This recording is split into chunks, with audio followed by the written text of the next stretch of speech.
कथा चल रही थी पूजन पे। शौनकादि ऋषि कह रहे थे सूत जी से, बोले हमको तो वो उपाय बताओ जो नंदी महाराज ने किया था,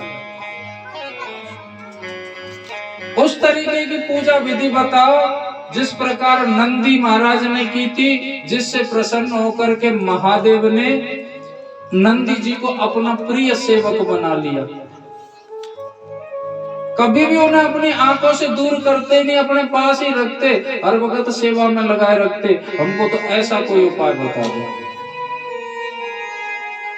जिससे महादेव हम पर प्रसन्न हो, सांसारिक लोगों पर प्रसन्न हो और नंदी की तरह सबको साथ रखे। सूत जी महाराज कहते, बोले वो पूजा पाठ, वो उपाय नंदी ने नहीं किया था, वो नंदी के पिताजी ने किया था जिनका नाम था श्रीलाल। बेचारे खेतीबाड़ी का काम किया करते थे, महादेव की भक्ति में लीन रहते थे, कभी कोई कामना रखी नहीं पूजा पाठ में कि हमको ये चाहिए पूजा के बदले महादेव से। जीवन निकल गया। एक दिन दोपहरी में बैठे हुए थे, विश्राम कर रहे थे एक वृक्ष के नीचे और मन में सोचे कि हम महादेव की सेवा में तत्पर लगे रहे और उम्र में बुढ़ापा आ गया, अब हमारा वंश आगे कैसे चलेगा, क्योंकि संतान तो है ही नहीं और बिना संतान के वंश कैसे चले। अपनी अर्धांगिनी यानी पत्नी से बात कर ही रहे थे तो उन्होंने कहा, क्यों जी, महादेव तो सब कुछ देने वाले हैं, एक बार उनसे तो मांग करके देखो। उनसे बेटा मांग लेते। मन में सोच ही रहे थे जब तक तो महादेव तुरंत प्रकट सामने। श्रीलाल तो मन में कोई कामना है? बोले जी प्रभु बताइए। बोले सब कुछ है पर वंश चलाने के लिए संतान नहीं है, एक संतान दे दो। बाबा बोले कैसी संतान चाहिए तुमको? श्रीलाल बोले देखो ये मेरे 2 बैल हैं, पहले खेतीबाड़ी बैलों से होती थी और बड़े सीधे साधे हैं, आज्ञाकारी हैं, मुझे इन्हीं की तरह सीधा साधा एक पुत्र चाहिए। महादेव बोले तथास्तु। महादेव को लगा कि शायद बैल मांग रहा है, निकल लिए। समय आने पर स्वरूप तो जानते ही हैं उस बालक का आप। कभी भी महादेव के सामने घुमा फिरा के बात मत करना, क्योंकि ज्यादातर घुमा फिरा के बात करते हैं लोग बात। वैसे तो मांगना मत, अगर ज्यादा ही जरूरी है मांगने की आवश्यकता पड़े तो सीधी कह देना, घुमा फिरा के बात मत करना श्रीलाल की तरह। बालक हुआ, समय आने पर जिसके 4 पैर हैं, 2 सिर पे सींग, फिर भी महादेव का प्रसाद समझ करके रख लिया और कहा बाबा से, बोले बाबा ऐसा पुत्र होना चाहिए जिसे आप हमेशा अपनी शरण में रखना, सेवा में लगाए रखना, कभी भी आपकी आंखों से, अपनी आंखों से दूर मत करना। बाबा बोले तथास्तु। समय आने पर बालक हुआ और अपने पिता के साथ में लगा रहता, सेवा पूजा में महादेव की, जैसे वो करते वैसे ही करता। कहते वो बालक जब बड़ा हुआ उसका नाम रख दिया था नंदी। बालक बड़ा हुआ, थोड़ा समझदार हुआ और सीधा निकल लिया कहाँ? बाबा के पास में। बाबा कहाँ रहते? सिर्फ पिताजी से इतना पता था कि बाबा भोलेनाथ कैलाश पर्वत पर रहते। वो तो घर से थोड़ा समझदार हुआ, सीधा निकल लिया बाबा की शरण में, शमशान तक पहुंच गया। और शमशान से आगे यानी कैलाश पर्वत जो, उसके चारों ओर शमशान ही शमशान। अब उसकी समझ में नहीं आया कि अब यहाँ से आगे कहाँ जाऊं, क्या करूं।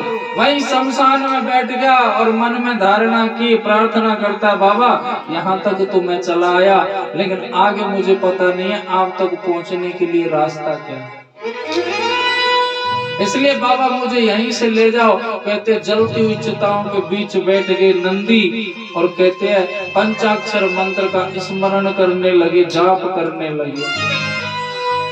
भोलेनाथ कैलाश पर्वत पर अपनी समाधि में बैठे हैं। अचानक से आंखें खुली, सामने गण प्रेत बैठे हुए हैं। हड़बड़ा करके एकदम खड़े हुए बाबा। गण प्रेतों को लगा न जाने कौन सी प्रलय आ गई। क्या हुआ बाबा? अरे कुछ बोलते क्यों नहीं हो?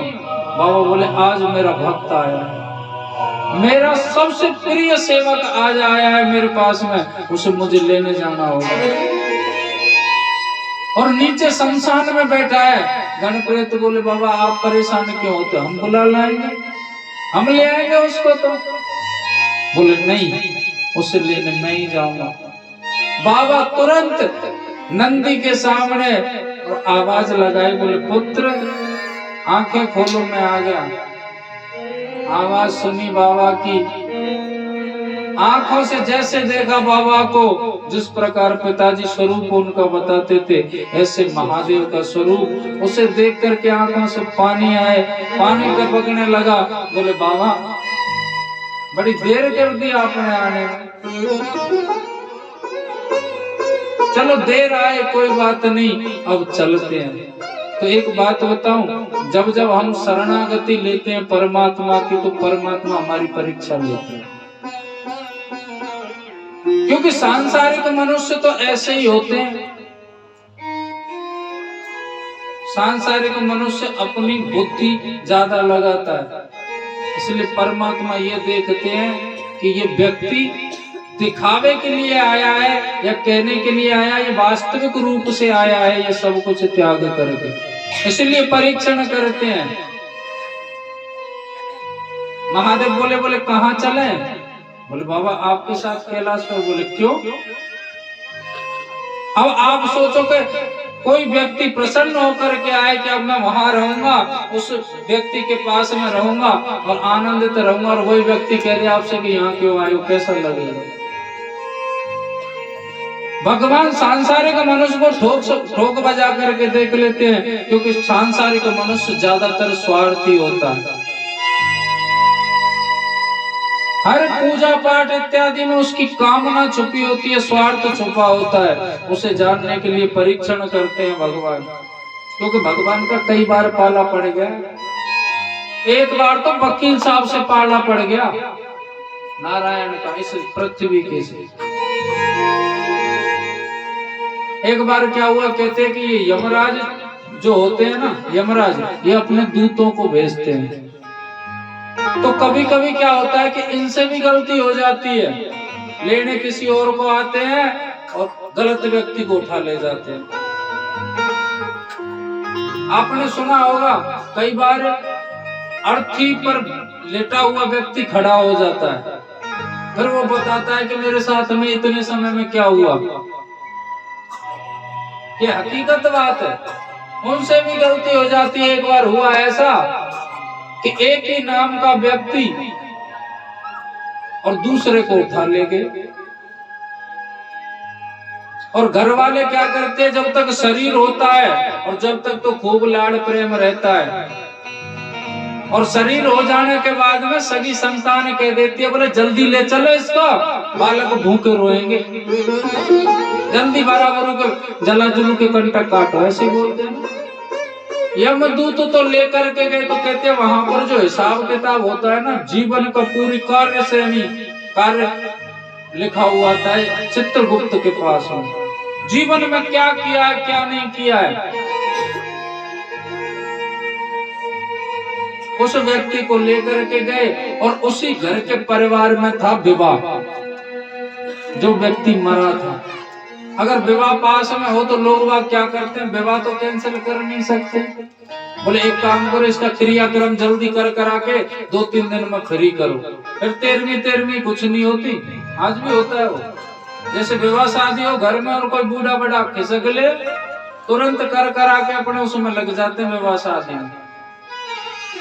घर वालों को पता चला, बोले ये तो खत्म हो गया, बोले एक काम करो जल्दी ले चलो फलाने रिश्तेदार को क्या बुलाएंगे, उसको क्या बुलाएंगे, जला जुलू के कंटक काटो। उधर वहां हिसाब किताब चल रहा है, देख रहे हैं, और इधर उन्होंने जला दिया जो शरीर था। चित्रगुप्त बोले यमराज से, बोले प्रभु गलती हो गई। क्यों, क्या हुआ? बोले ये तो दूसरा व्यक्ति आ गया, ये थोड़ी ना था, वो तो दूसरा था। बोले इसको वापस भेजो। यहाँ देखे तो मामला गड़बड़ के जिस शरीर में से ले गए थे, यानी शरीर जो है ना, ये हमारा एक तरीके का जैसे किराए का कमरा होता है ना, किराए का मकान, वो है, और इसमें आत्मा निवास करती है। बोले कहां ले जाए? वो तो जला जलू के फ्री कर दिया, क्या करें? अब तो समझ में नहीं आया। यमराज के भी घबराहट हो। बोले नारायण को क्या जवाब दूंगा, क्या करें क्या ना करें, संशोधन चल रहा था। कहते उस व्यक्ति ने ये सारी बातें सुनी इन दोनों की। बोले समझ में नहीं आता इसका क्या करे, तो उसने तांडव मचाना प्रारंभ कर दिया। बोले मेरी तो उम्र हुई नहीं, जबरदस्ती ले आए, और मेरा ये कुछ कर भी नहीं सकते। उसने कहते हैं कि यमलोक में तांडव मचा दिया, इसकी लड़ाई उसमें कहीं नरक में घुस जाए, कहीं स्वर्ग में घुस जाए, और चाहे ना डोले कोई रोके नहीं। नाक में दम कर दिया यमराज के। यमराज ने कहा बोले सांसारिक ये पृथ्वी के लोग ऐसे ही होते हैं क्या? तूने नाक में दम कर दिया। बोले वो तो मरे से पाला पड़ा है तुम्हारा। अभी तो जिस दिन जिंदे से पाला पड़ गया ना, उस दिन सारी यमराजगिरी भूल जाओगे। कोई बात आए इसी बात को कहे। यमराज बोले एक बार एक काम करो, मरे से तो पाला पड़ ही गया है, एक बार जिंदे से देखो, जिंदे से देखो। तो बोले क्या किया जाए?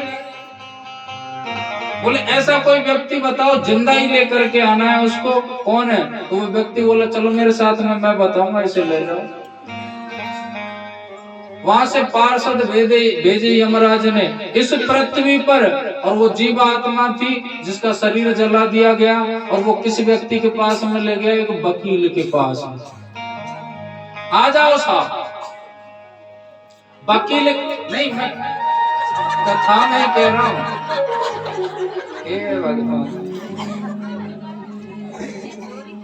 वकील साहब बोले आओ जी आओ। कैसे आना हुआ? तो वकीलों की एक खासियत होती है, चाहे कोई मिलने के लिए आ जाए उनके पास में, तुरंत समझ जाते हैं। बोले आ गया, अब तो कटने के लिए। हाजी साहब बताओ कौन सा केस है? बोले केस नहीं है, आपको यमराज ने बुलाया है यमपुरी में, हम लेने आए। बोले मैं? अरे हमने तो सुना है वहां शरीर तो जाता है नहीं। बोले आपको सशरीर बुलाया, चलिए। बोले सुनो साहब, हम ऐसे नहीं जाएंगे, पहले जो हमारा एप्लीकेशन है जिसे नोटिस कहते हैं, बोले हमारा नोटिस पहुंचाओ पहले तो यमराज जी तक। क्या? बोले बीच में कोई देखेगा नहीं, हम आ जाएंगे 1 महीने बाद आ जाएंगे। बोले 1 महीने बाद पक्के? कोई बात नहीं, 1 महीने बाद देख लेंगे कि जिंदे से पाला कैसा होता है। साहब नोटिस लिखा, और नोटिस में क्या लिखा वकील जी ने? बोले कि तुरंत तत्काल प्रभाव से यमलोक की गद्दी छोड़ करके आपको तीर्थ भ्रमण के लिए निकल जाना है, आज्ञा से श्री हरि। नीचे ये और लिख दी आज्ञा से श्री हरि, यानी ये जो नोटिस भेजा है, एप्लीकेशन भेजी है, श्री हरि ने भेजी है। बोले ये देख लेनी है, यमराज जी को दे दो जाकर के। व्यक्ति पहुंच गए, ये यमदूत पहुंचे। बोले कहाँ है? जिंदा व्यक्ति। बोले जिंदा नहीं, उसने कुछ भेजा है आपके लिए। चित्रगुप्त को बुलाया, चित्रगुप्त से कहा देखना कोई पत्र आया है। पत्र चित्रगुप्त सुनाते हैं यमराज जी को। बोले तुरंत तत्काल प्रभाव से इस यम गद्दी को, जो यमलोक की गद्दी है, उसको खाली करके आप भ्रमण करने के लिए निकल जाओ, और 1 महीने तक आना नहीं है।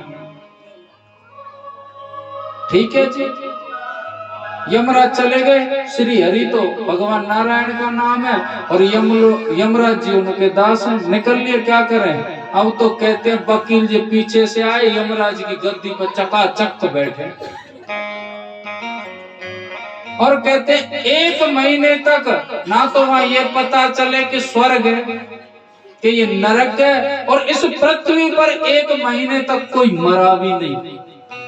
ये भी बात है, कोई मरा ही नहीं, क्योंकि यमराज वहां चल दिए, चित्रगुप्त साथ में चलता है। जब हिसाब किताब वाला ही नहीं है तो कौन जाएगा लेने के लिए और कौन लाएगा, बड़ी दिक्कत। और जब 1 महीने बाद यमराज जी आए घूम करके और वकील साहब बैठे,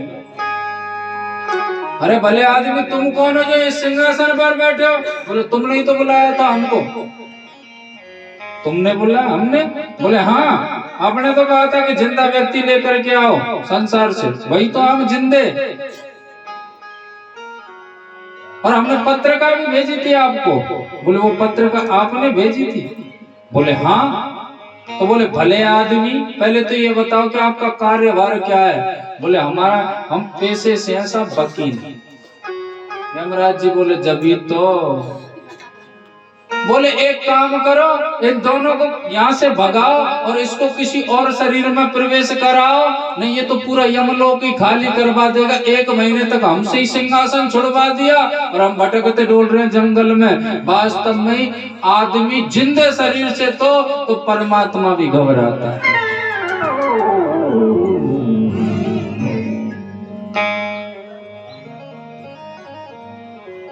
तो कहने का मतलब है कि महादेव कहते हैं नंदी से, बोले क्यों आया है और मेरे पास है क्या, तू जा अपना काम कर। कहते नंदी महादेव के चरणों में लेट करके कहते, बोले बाबा अब क्षमता नहीं है आपके बिना रहने की, जाएगा तो केवल शरीर, मैं नहीं जाऊंगा, चाहे आप अपनाओ या मत अपनाओ। इस बात को नंदी भली बात ही समझता है कि अगर बाबा अपना लेंगे तो सांसारिक सुविधाओं की, सांसारिक लोगों की मुझे आवश्यकता नहीं है और मैं भव से पार हो जाऊंगा। जब तो एक भजन भी तो आता है बड़ा सुंदर, पकड़ लो हाथ गिरधारी नहीं तो डूब जाएंगे। अगर हाथ भगवान ने पकड़ रखा है, देवादिदेव महादेव ने पकड़ रखा है, तो डूबने का चांस ही नहीं है। नंदी बोले बाबा अब क्षमता नहीं है। बाबा ले गए उसको और कहते कैलाश पर रख लिया, नंदी को अपना प्रिय सेवक बना लिया। जरा भी नंदी इधर उधर होता आवाज लगाते पुत्र नंदी कहाँ है, नंदी तुरंत हाजिर। और ऐसा सौभाग्य केवल नंदी को ही प्राप्त हुआ कि बाबा बैठे वहीं पर नंदी बैठा है। और नंदी ऐसे ही नहीं बैठा रहता, हर वक्त बाबा की मूर्ति को निहारता रहता, बाबा के मुखमंडल को निहारता रहता। ऐसा सौभाग्यशाली था नंदी।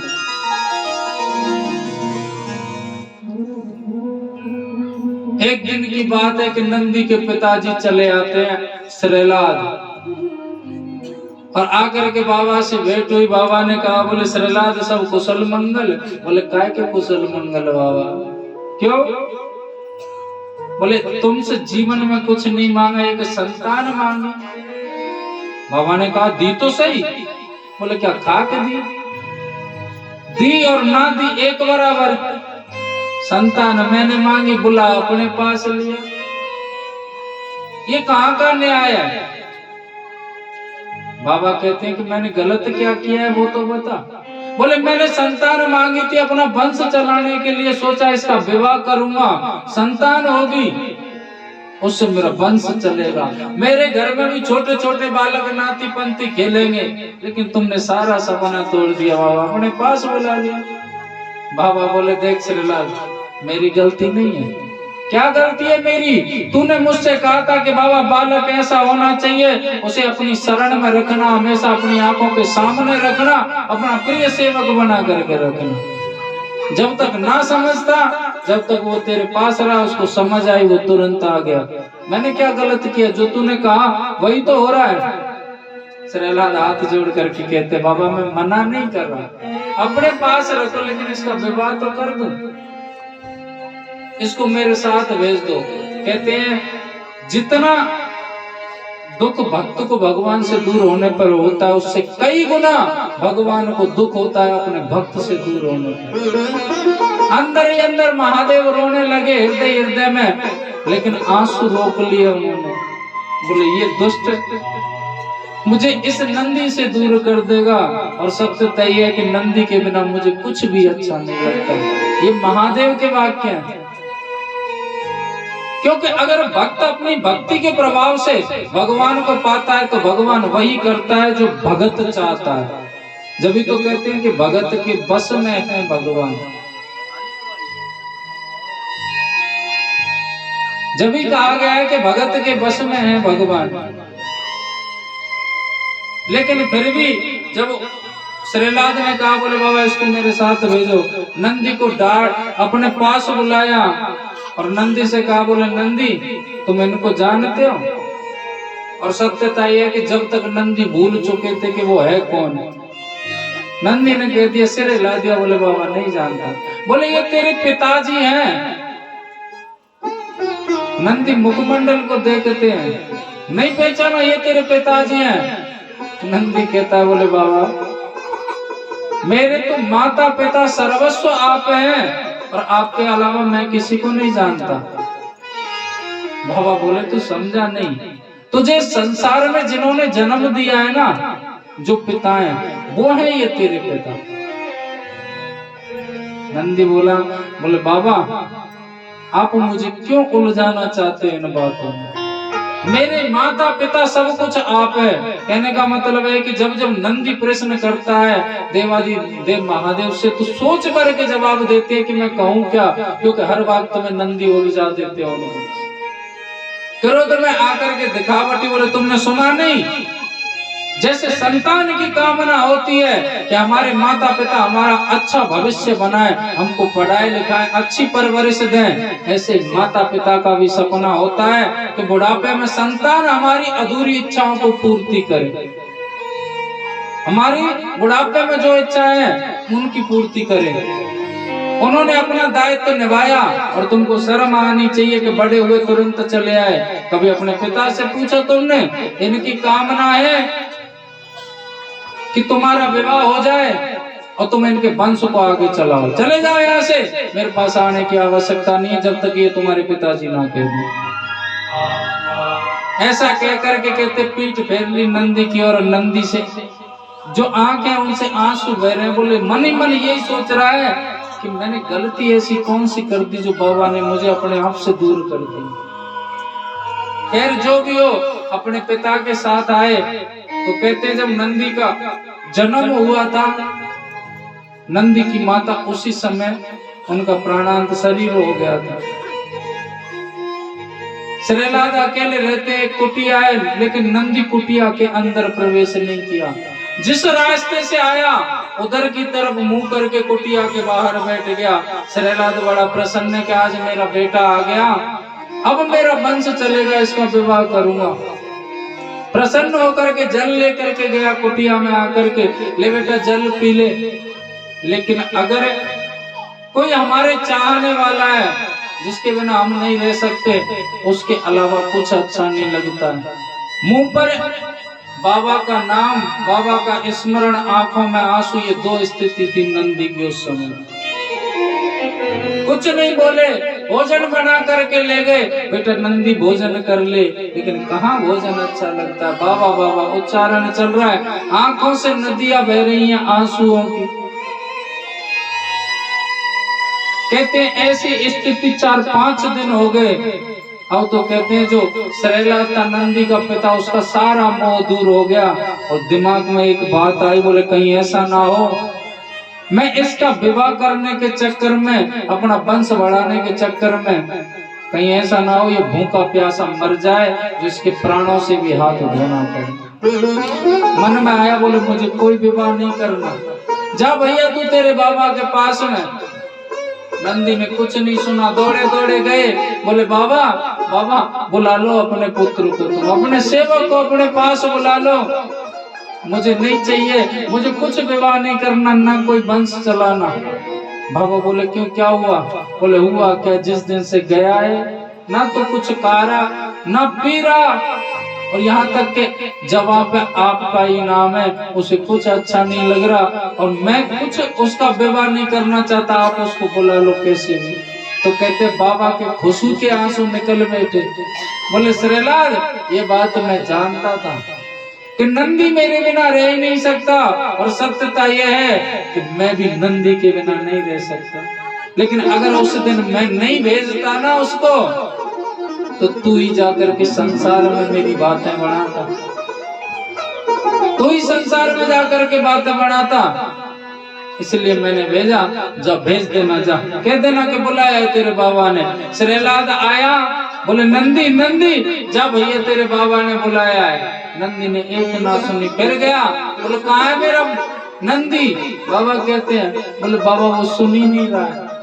गणप्रेतों को बुलाया, जाओ नंदी को बुला करके लेके आओ। गणप्रेत पहुंचे, नंदी भैया नंदी भैया, चलो आपको बाबा ने बुलाया। अरे सुना नहीं, आपको बाबा ने बुलाया है कैलाश पर। नंदी ने एक ही जवाब दिया, बोले क्यों बुलाया है? होगा कोई काम? बोले बाबा को अगर काम है तो बाबा को यहाँ आना पड़ेगा, कोई नौकर थोड़ी ना लग रहा है बाबा के।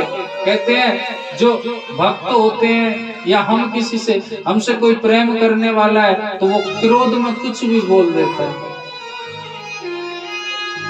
बाबा को काम है तो बाबा को भेज देना, जाओ हम नहीं आने वाले। गणप्रेत खाली हाथ पहुंचे, बोले बाबा ने देखा कि नंदी आ रहा होगा नंदी, लेकिन गणप्रेतों को देखा नंदी कहाँ है मेरा? बोले बाबा ऐसे ऐसे कह दिया, बोले बाबा को भेज देना। इतना कहा है, गणप्रेतों ने साफ साफ कह दिया, बोले बाबा आपको बुला रहा है वो तो। इतना कहा कि बाबा नंदी के पास में तुरंत। नंदी जब बाबा की आवाज सुनी नंदी ने, तो कहते हृदय भराया आनंद से, आंखों में आंसू, लेकिन कहते हैं बोले पहले बात ही जब करूंगा, इनसे पहले अपने बातों को मनवा लो। अरे पुत्र नंदी चल, मैं तुझे लेने के लिए आया हूं। अरे सुना नहीं तूने? नंदी बोले कितने दिन के लिए? ऐसा क्यों कह रहा है नंदी? बोला सही तो कह रहा हूं बाबा, अब ले जाओगे, कल को कोई चाचा ताऊ मामा मौसा फूफा सांसारिक रिश्तेदार पहुंच जाएगा, फिर भेज दोगे। एक बात बताऊं बाबा, आपसे दूर होने में हृदय दुखता है, कुछ अच्छा नहीं लगता। इससे तो अच्छा है कि मृत्यु दंड दे दो आप, लेकिन अलग होने का, दूर करने का दंड मत दो।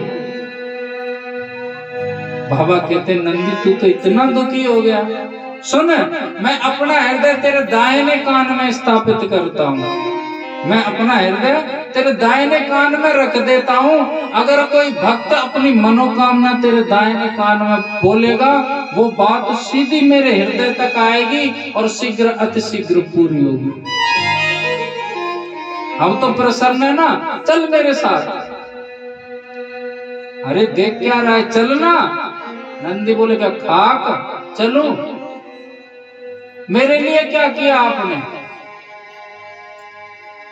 आपने अपना हृदय स्थापित किया मेरे दाहिने कान में, अपने भक्तों की बात सुनने के लिए, उनकी मनोकामना सुनने के लिए।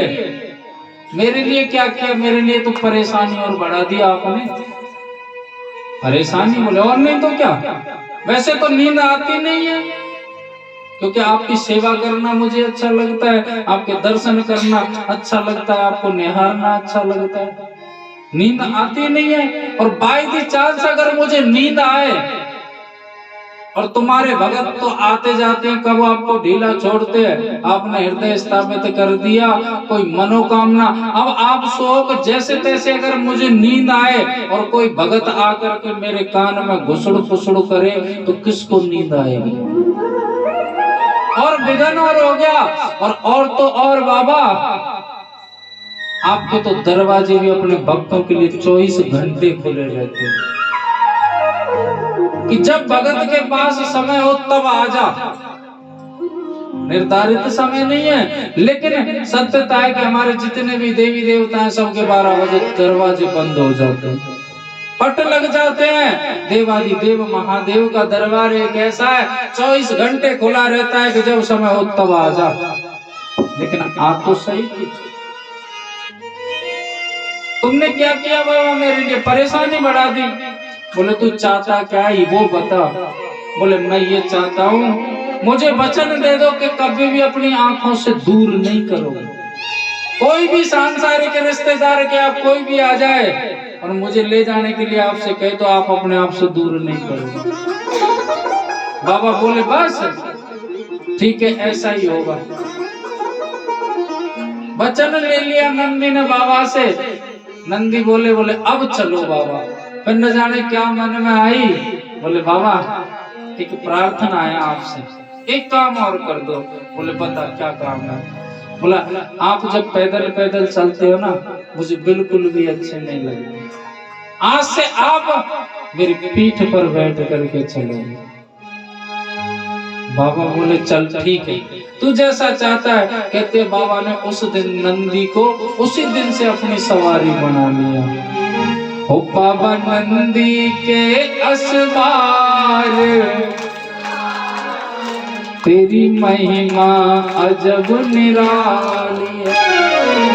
सही बात है। ये जो बाबा है ना फक्कड़ बाबा भोलेनाथ, तन पे कपड़े भी नहीं है इसके, लेकिन लीला इसकी अजब निराली है। ओ बाबा नंदी के असबार असबार तेरी महिमा अजब निराली है। नंदी के असबार असबार तेरी महिमा अजब निराली है। बाबा नंदी के असबार असबार तेरी महिमा अजब निराली है। बाबा नंदी के असबार असबार तेरी महिमा अजब निराली है। तेरी महिमा अजब निराली है। बाबा महिमा अजब निराली है। तेरी महिमा अजब निराली है। बाबा महिमा अजब निराली है। बाबा नंदी के असबार असबार तेरी महिमा अजब निराली है। बाबा नंदी के असबार असबार तेरी महिमा अजब निराली है।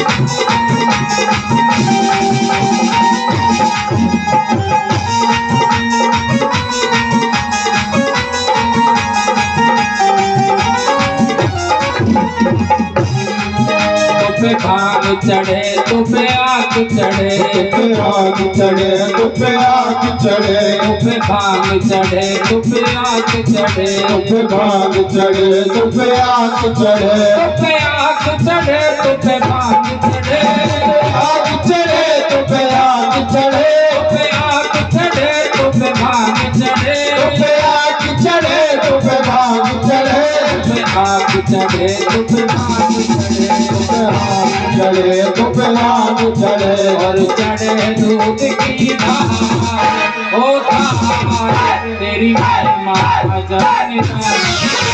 नंदी के असवार असवार तेरी महिमा अजब निराली है।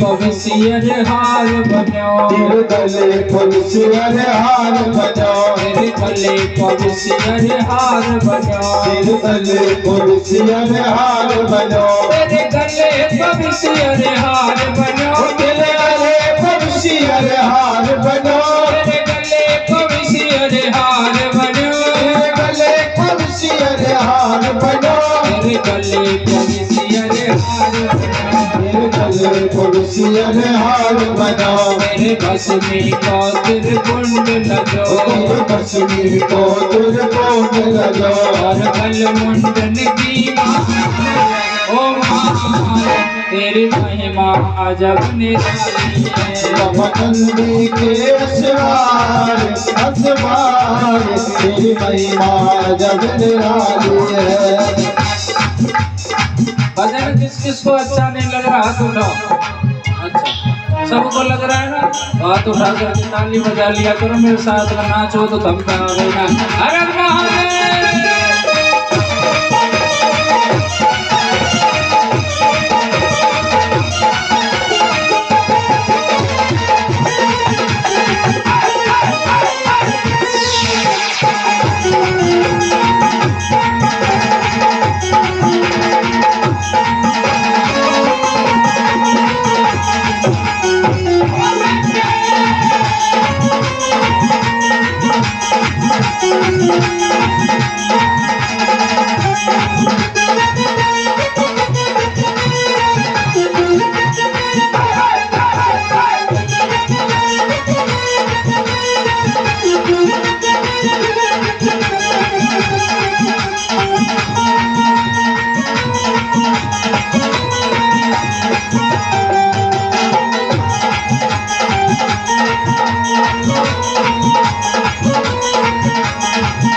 काशी में विश्वनाथ विराजे काशी में विश्वनाथ विराजे काशी में विश्वनाथ विराजे काशी में विश्वनाथ विराजे काशी में विश्वनाथ विराजे काशी में विश्वनाथ विराजे काशी में विश्वनाथ विराजे काशी में विश्वनाथ विराजे काशी में विश्वनाथ विराजे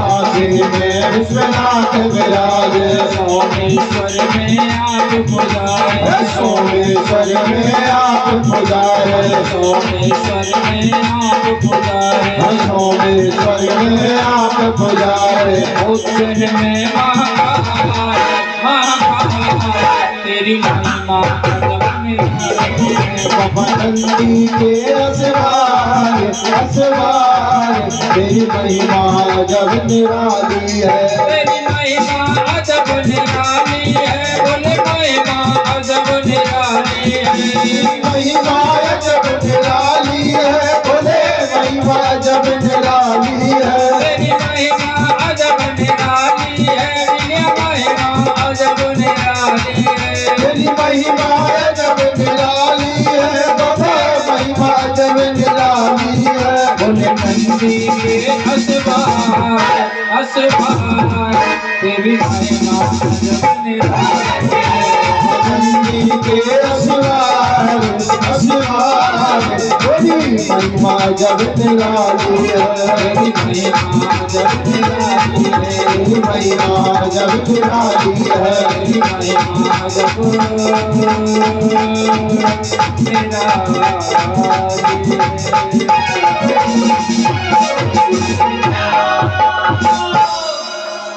बाबा नंदी के असवार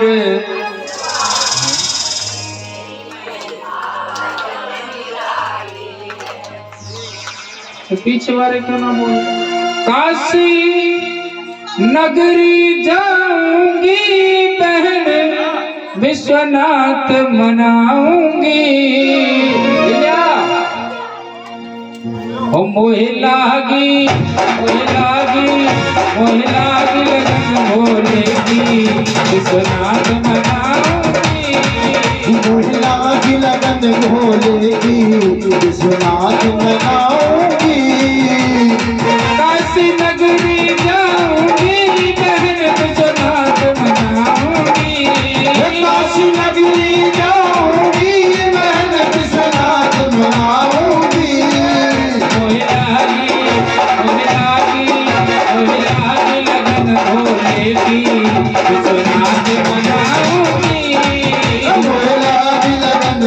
बोलेगी उस नाच मनाऊंगी।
दर्शन करने जाऊंगी।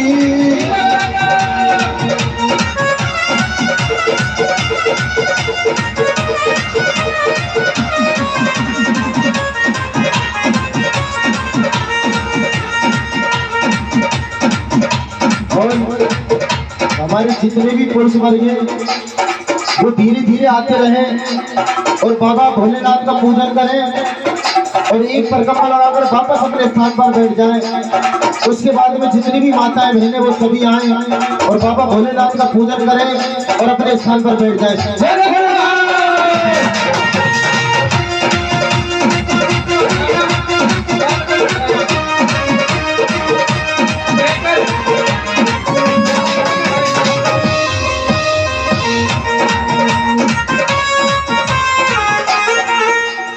ये वीडियो बनाने की छूट दी है तो खड़े होने के लिए नहीं कहा है। बैठो शांति से, मीडिया वाले खड़े हो जाए बीच में। हर महादेव।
की आरत में तो शीश नवाऊंगी। मौसम की आरत में तो शीश नवाऊंगी। रही मौसम की आरत में तो शीश नवाऊंगी।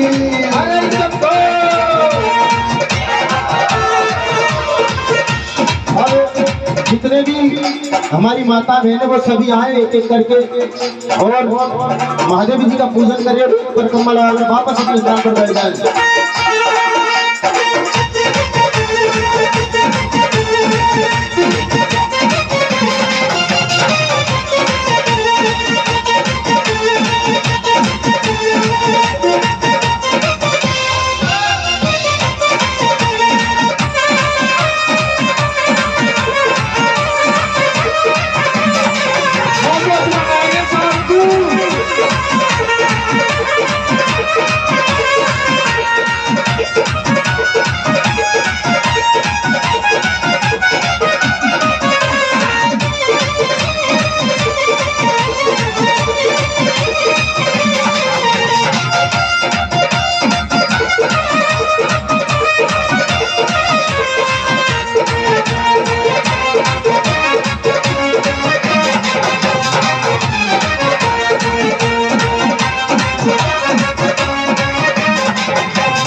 चपरासी अब पार लगा चढ़ में। भोले के चपरासी अब पार लगा चढ़ में।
नाथ मनाऊंगी लाज लगन भोले की नाथ मनाऊंगी। लाज लगन भोले की नाथ मनाऊंगी।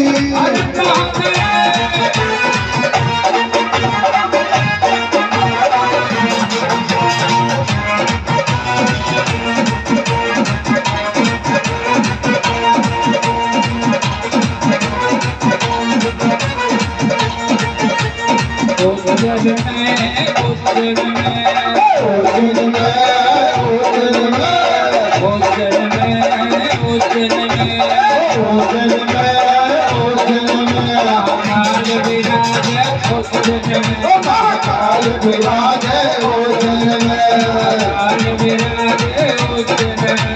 काल विराज ओजन में।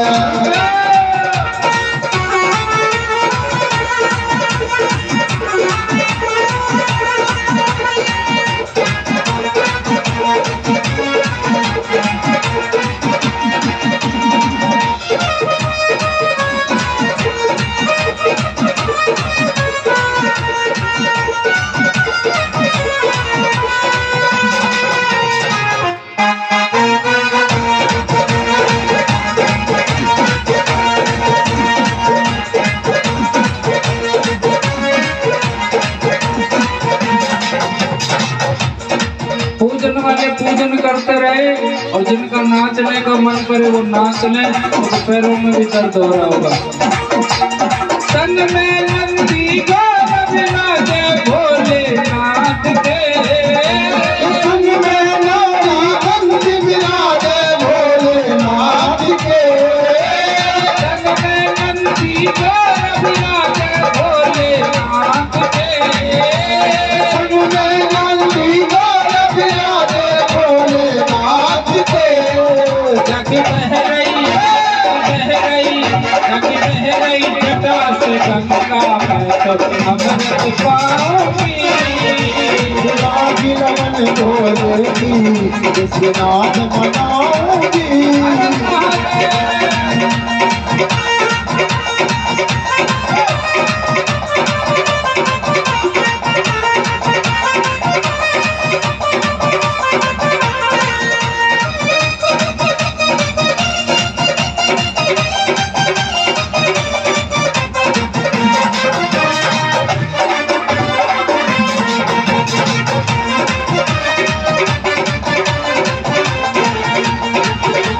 दीवानी बन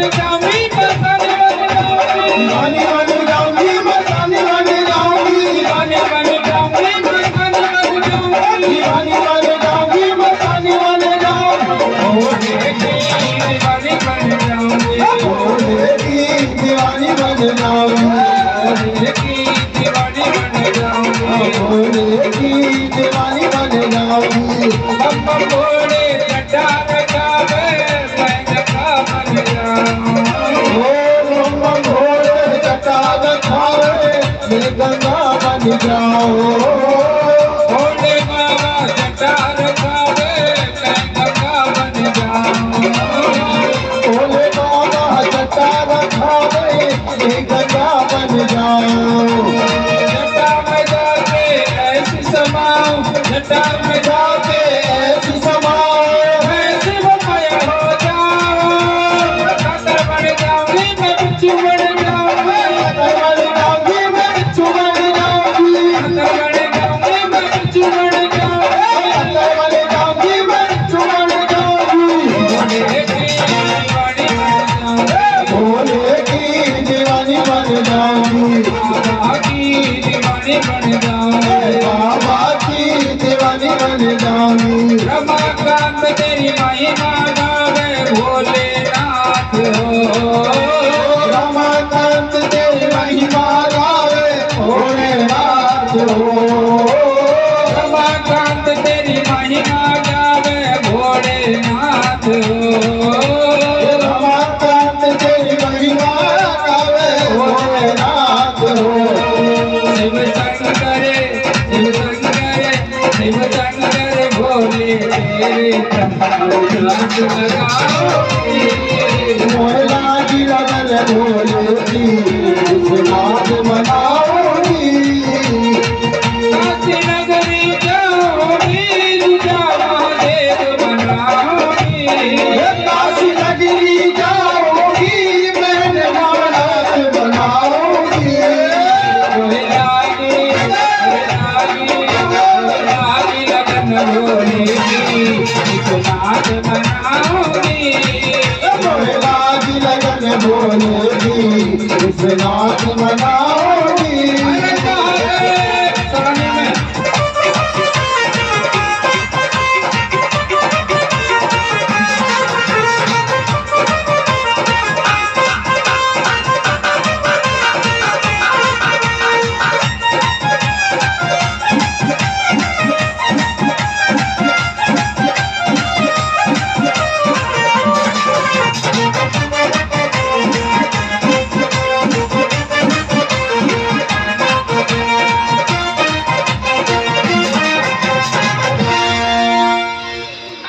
बोलिए शंकर भगवान की, जय हो, श्री शिव महापुराण की। जय हो। नमः पार्वती पते हर हर हर महादेव।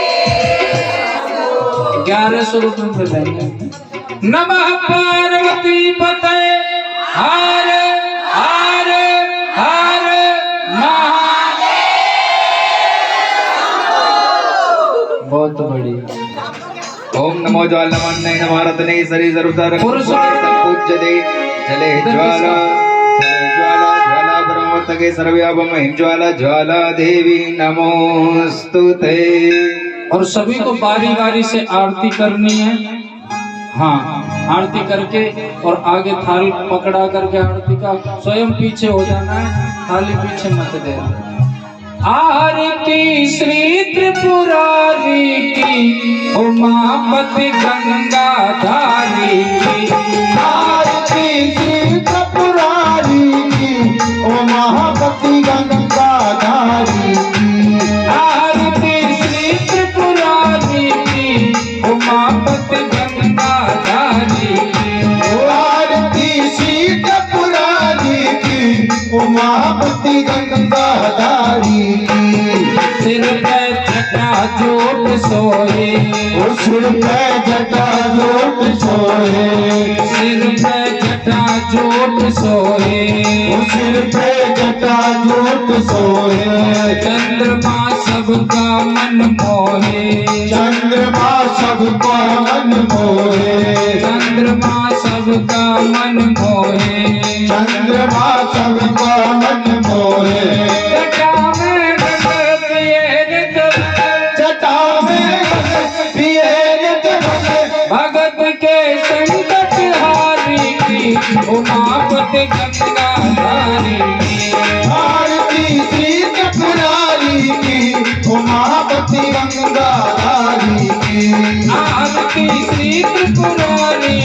उमापति गंगाधारी की आरती श्री त्रिपुरारी की उमापति गंगाधारी की जगत में सबसे बड़ी है शान जगत में सबसे बड़ी है शान जगत में सबसे बड़ी है शान वो जगत में सबसे बड़ी है शान बजे डमरू की मीठी तान वो बजे डमरू की मीठी तान बजे डमरू की मीठी तान बजे डमरू की मीठी तान गले में नाग जगाए भाग गले में नाग जगाए भाग नादिया के सुरारी की उमापति गंगाधारी की आरती श्री त्रिपुरारी की उमापति गंगाधारी की आरती श्री त्रिपुरारी की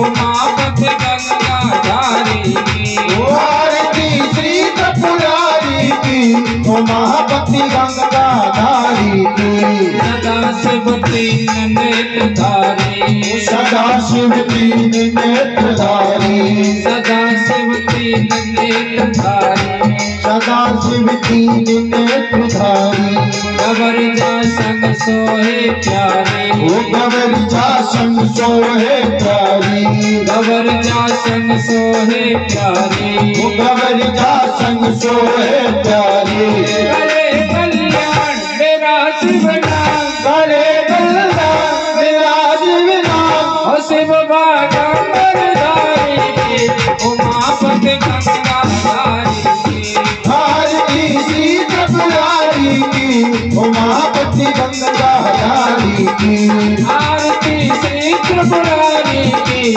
उमापति गंगाधारी की आरती श्री त्रिपुरारी की उमापति गंगाधारी की शिव की महिमा अपरंपार शिव की महिमा अपरंपार शिव की महिमा अपरंपार शिव की महिमा अपरंपार भगत को करते भव से पार भगत को करते भव से पार भगत को करते भव से पार भगत को करते भव से पार जपो शिव नाम सुबह और शाम जपो शिव नाम सुबह और शाम सदा भगत ने तुम्हारी उमापति गंगाधारी ओ आरती श्री त्रिपुरारी की उमापति गंगाधारी की आरती श्री त्रिपुरारी की उमापति गंगाधारी की आरती श्री त्रिपुरारी की उमापति गंगाधारी की कर्पूर गौरम करुणावतारम संसार सारम भुजगेन्द्रहारम सदा वसन्तमेन्द्रारविन्दे भवा भवानी वसन्तवाणी त्वमेव माता पिता त्वमेव त्वमेव बन्धु सखा त्वमेव त्वमेव वेदा गुरुं त्वमेव त्वमेव सर्वं ममेव देव त्वमेव सर्वं मम देवदेव त्वमेव सर्वं ममेव देव त्वमेव सर्वं मम देव देव वीणाधाराधिपधनिसा